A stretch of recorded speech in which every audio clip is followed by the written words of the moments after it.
the defender, on guard near the Iron Curtain, here to stand as a forceful symbol of Western determination. Forceful because USAREUR, the United States Army in Europe, backs him up with the devastating might of its combat arms, the show of strength which was so dramatically unfolded in Part 1 of the USAREUR story. But the support of a sentinel is evident in a variety of other ways. Special forces vigorously trained to operate in a variety of unconventional ways. Air defense weapons constantly searching the sky. The welcome backup of Allied power from such brave men as the Bersaglieri combat troops of Italy.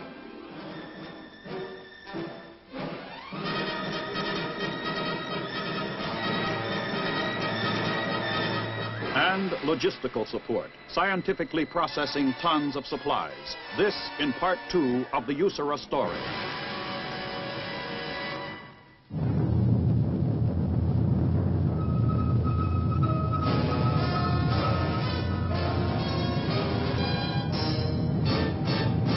The United States Army presents The Big Picture, an official report produced for the armed forces and the American people.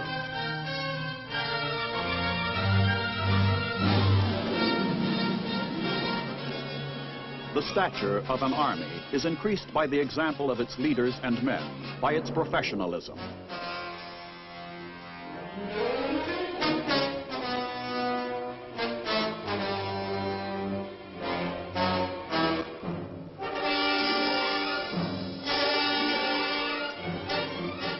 Every day in Bavaria, Germany, men of the 10th Special Forces hone a precise cutting edge to their combat skills and survival techniques.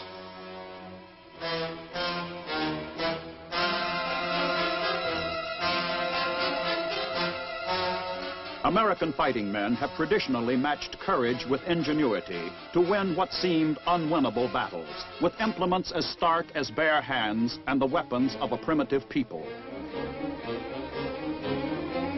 In every climate, over every type of terrain, Special Forces soldiers pit their endurance and skill against the hazards of special warfare.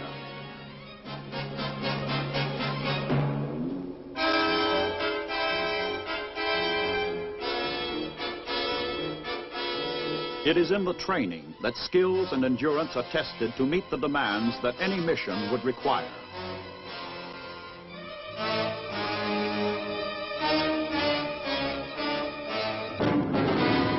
Every method of infiltration known to man is part of the Special Forces training, practiced and refined until performed with near perfection. Once in simulated enemy territory, the men learn how to rendezvous with friendly guerrilla forces. Lesson number 1, speak their language.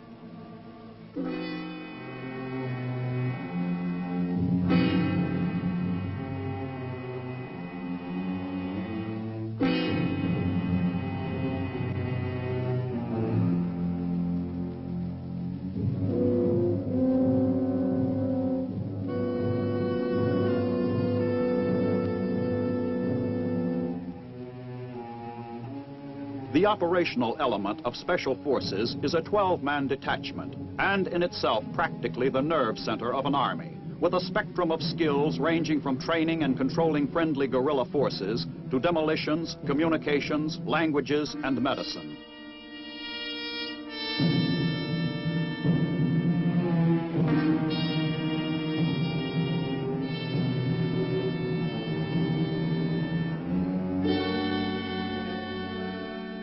They know their basic weapons inside out and are trained to use a variety of foreign arms. The rifles, pistols, machine guns, and other weapons most likely to be seized or used by guerrilla forces.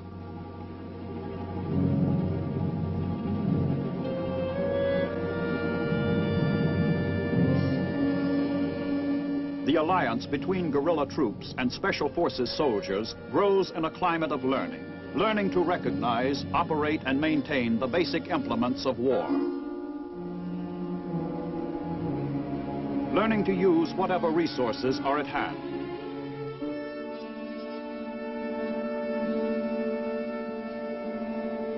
Improvising, taking materials, such as fertilizer, to produce the explosives that tomorrow will destroy a key enemy bridge, a rail line, a road.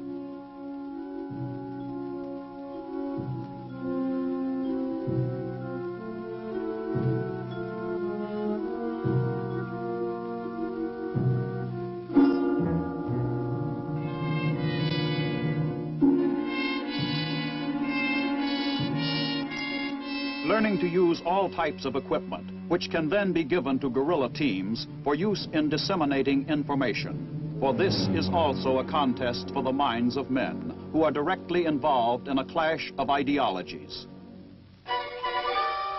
Another backup for USAREUR's Border Sentinel, loudspeaker and leaflet companies, psychological warfare experts, who, like the special forces, are concerned with the minds of men. In the hands of a Psy-war specialist, loudspeakers and microphones become virtual launching pads for one of the most effective missiles in use today, words.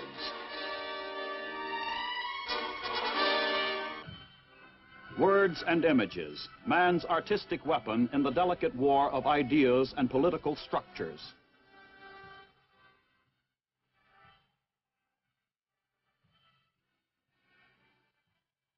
A Psy-war leaflet dropped by aircraft or artillery can make a silent but powerful invasion of the enemy camp. Signal Corps specialists too are on hand, extending the ground combat soldiers' ability to communicate under any condition.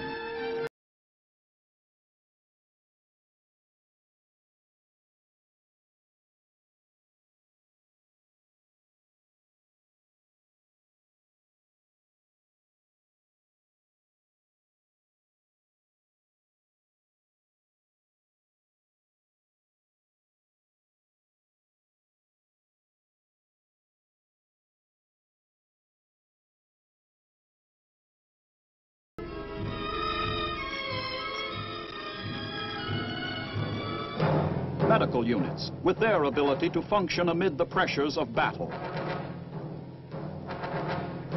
Mobile ordnance units, quickly replacing entire components, thus enabling man and equipment to continue the mission.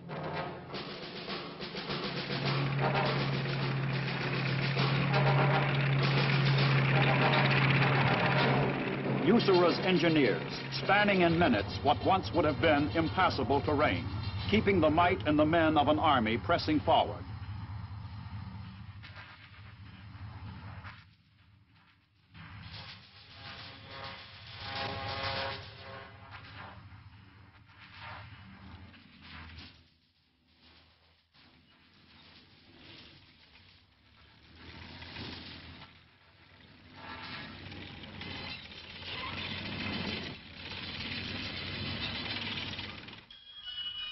The air defense artillery, complementing the air power of other services and allies with the compact and lethal Hawk, a low-altitude missile, rugged, extremely mobile.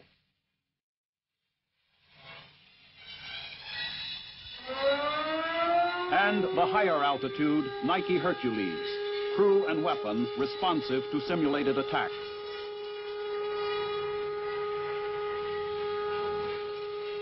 The crews operating these weapons maintain top proficiency by actual firing on ranges in the United States.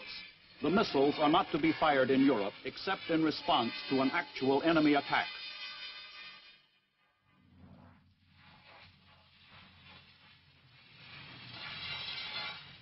With attack always a possibility, the crews undergo alerts every day of the year, at any hour, day or night, each man performing his mission calmly but swiftly.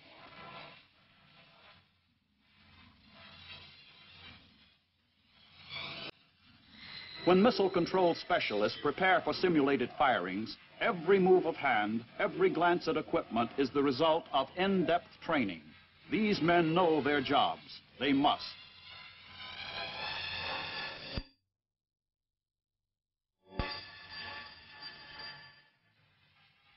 With the advancing complexity of our modern weapon systems, the leader is one of our most effective instruments of strength, the non-commissioned officer, the man with the stripes. In Munich, Germany, USAREUR operates a complete school for the man with the stripes, the 7th Army's non-commissioned officer academy, where leadership training is a dedicated way. What's your instructor training booklet? Page 15, please. Good morning, men. Good morning, sir. During this period, we will discuss and demonstrate training aids. We'll first find out here exactly what are the different types of training aids, and secondly, and lastly, the different rules for use of all training. You've got to have training aids to make your... Instruction here bespeaks the caliber of USAREUR's intensive training throughout Europe, schooling that grooms each man according to his maximum abilities for any mission asked of him. With the training aid. These are very good comparisons that we can use. All right, now I've been using this training aid, this word training aid, quite a bit now. In your own words, what is your definition of the word training aid? Specialist? Specialist Conrad, street number 74, to assist the instructor. Okay, good. What is your definition of a training aid? Specialist? Sergeant Connor, student 81. Anything to help the instructor. All right, now that we know what a training aid is, we ought to find out exactly what are the different types of training aid. Let's take a look at these training aids. The NCO Academy takes the leader out of the classroom and plants him firmly into the mock reality of combat. A wrong order, a command executed too late, can, in actual combat, be the difference between life and death. The man with the stripes knows this and trains accordingly.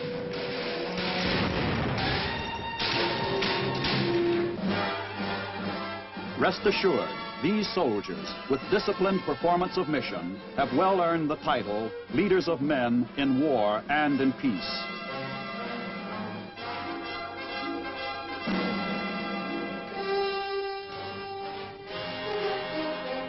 West Berlin, a city besieged, encircled by potential aggressor forces. A sentinel is on duty here too, a mainstay of the USAREUR team defending the American sector of this divided city.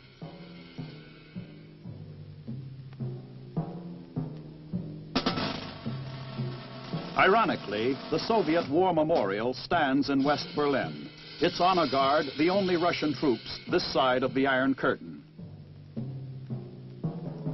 From the point of vantage of a West Berlin Polizei, this is the wall, a barbed wire and concrete exclamation point, reminding us of just how precious freedom really is and why it must be defended. West Berliners know what it means to have their city split in two, to be literally walled off from places where they perhaps played as children. They know, too, what it means to have to look over a communist wall into East Berlin in order to see a friend or loved one. Yet, there is a tone of optimism in West Berlin, due in large measure to the determined stand of the soldiers defending this city, the British, the Americans, and the French. The Free World's team in this city maintains a status of complete readiness.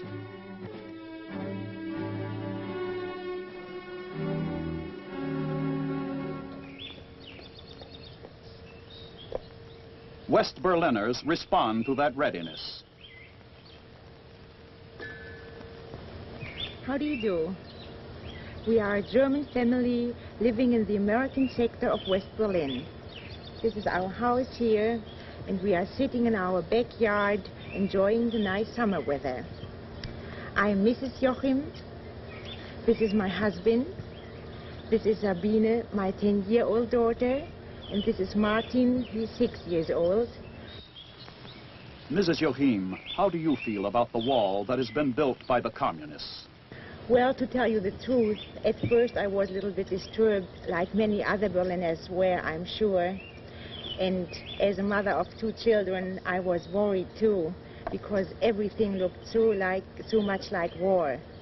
But now that the Americans here in West Berlin reinforced their troops and were deployed along the border, I feel very much at ease. In West Germany, as in West Berlin, USAREUR is not alone. CENTAG, the Central Army Group of NATO, is made up of French, West German, and American elements working and training together. The French give us a sampling of the training that goes on within the Central Army Group Command.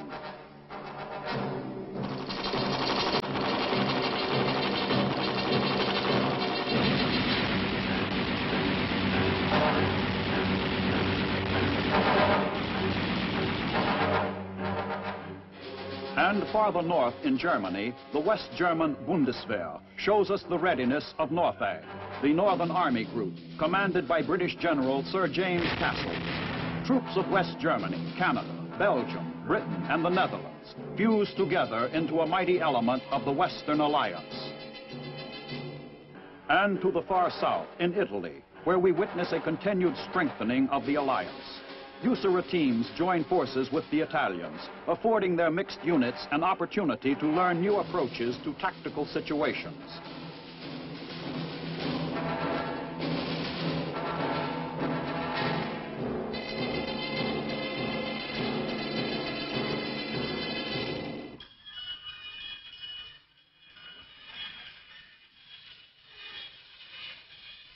Our soldier in Italy is part of CTAF, the Southern European Task Force, whose mission it is to have ready the ground-delivered atomic support for defense of northern Italy.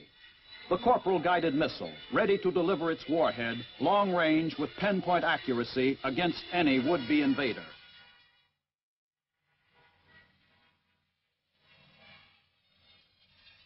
The Honest John rocket is here too. A short-range ground defense weapon operated by Italian troops who've been well trained by American crews.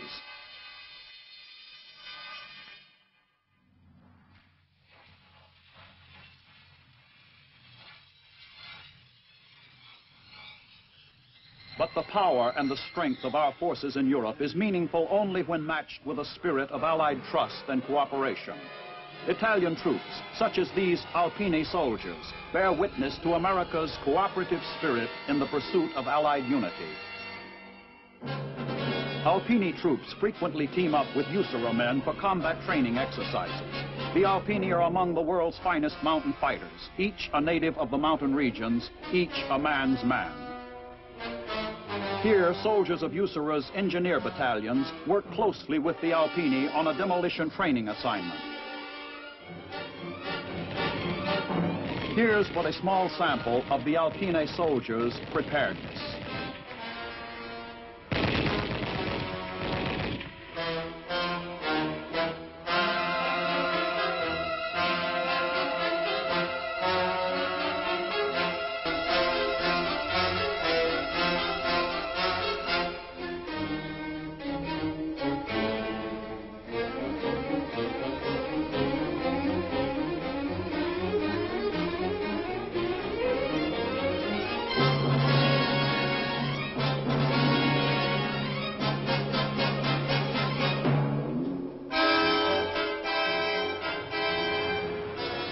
Still another of Italy's host of colorful troops, the Bersaglieri, or sharpshooters, a brave group of men that any man would welcome beside him in battle.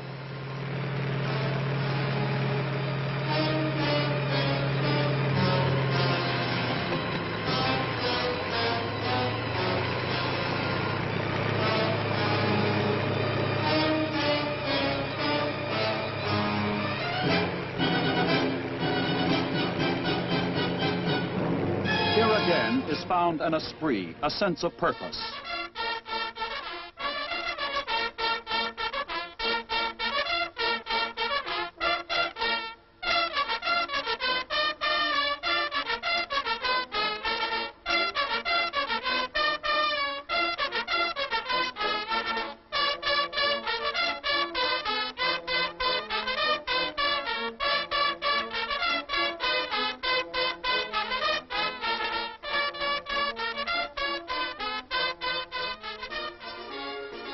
The famous Italian Carabinieri, their dress uniforms reflecting a century-and-a-half-old tradition of fighting prowess.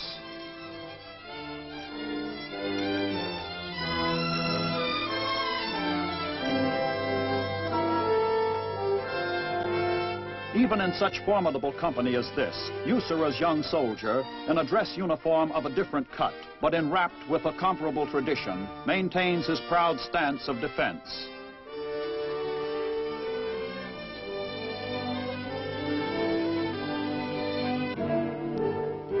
At a school high in the Alps, USAREUR ski troops have the unique opportunity to train under the guidance of the very best Italian experts. It looks like fun, and it is, but serious business, because a fall, a miscue in battle, could be fatal. Naples, Italy.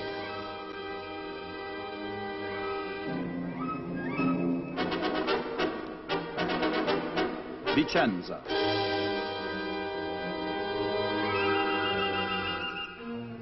Pisa. Names and places out of a colorful tour guidebook. But they also signify the strategic military sites, the logistical and missile commands of USAREUR's Italian defense net.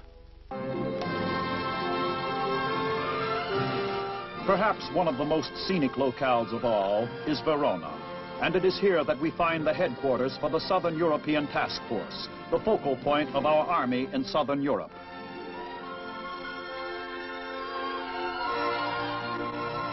Now let's listen to what this young Italian woman thinks about the American soldier in Italy.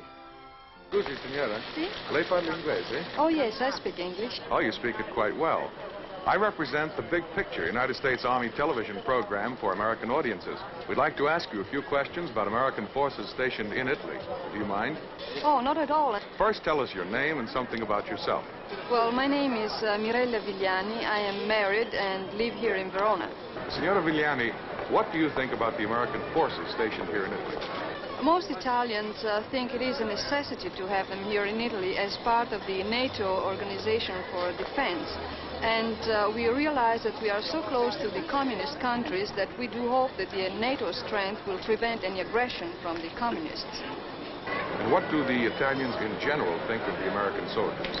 Well, you see, a large majority of Italians have relatives in the States, and a large percentage of American people have relatives here in Italy, and therefore we feel such a close rapport between Italy and America that we prefer American people to other peoples in the world. That's very kind. And what do you personally think of the American soldier? Oh, I like them very much. I had the opportunity to visit their homes since my neighbors are all American families, and I'm having a wonderful time in seeing all the different customs and the way of living. Well, thank you very much, Signora Vigliani, for your answers. They're both interesting and informative. From Italy to France, to COMZ, Communication Zone Europe, for the little-known story of a phenomenal support operation. Logistics, the massive challenge of supplying the combat soldier with his clothing, his fuel, his weapons, and ammunition.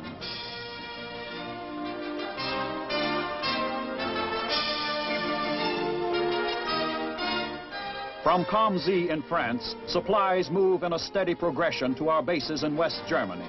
Millions of tons of every imaginable commodity, transported by a variety of means. Trailers, packed in the States, never unloaded till they reach their final military destination.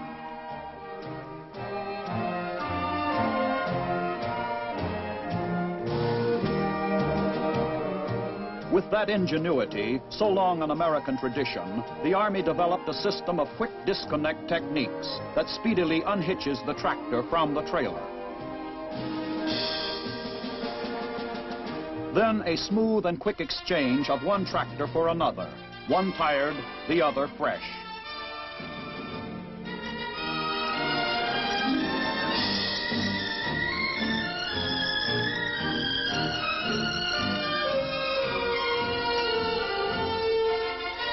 The trailer becomes a veritable Pony Express on wheels. With minimum delay en route, they go, night and day.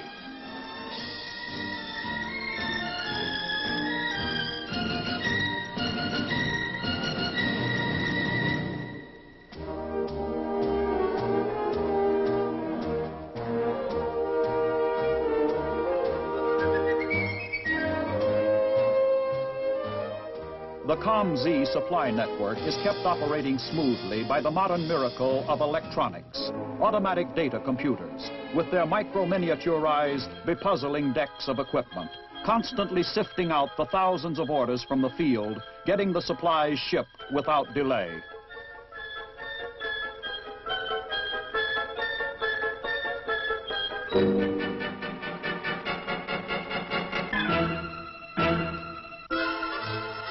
An army that moves is an army with trucks and tanks and armored personnel carriers, with complete families of vehicles and aircraft, every one of them with a healthy appetite for fuel.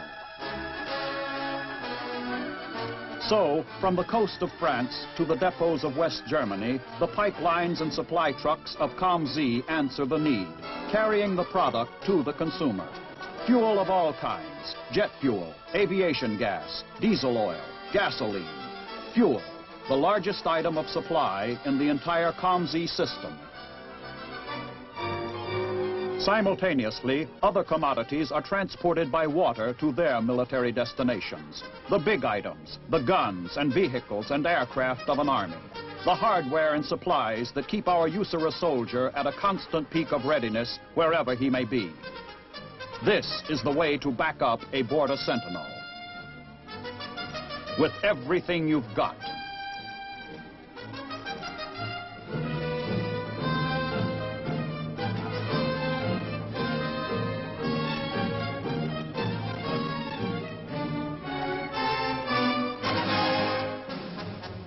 And now, from USAREUR headquarters in Heidelberg, Germany, the man who knows as much about USAREUR as a man can know, the Commander-in-Chief of the United States Army in Europe, General Bruce C. Clark.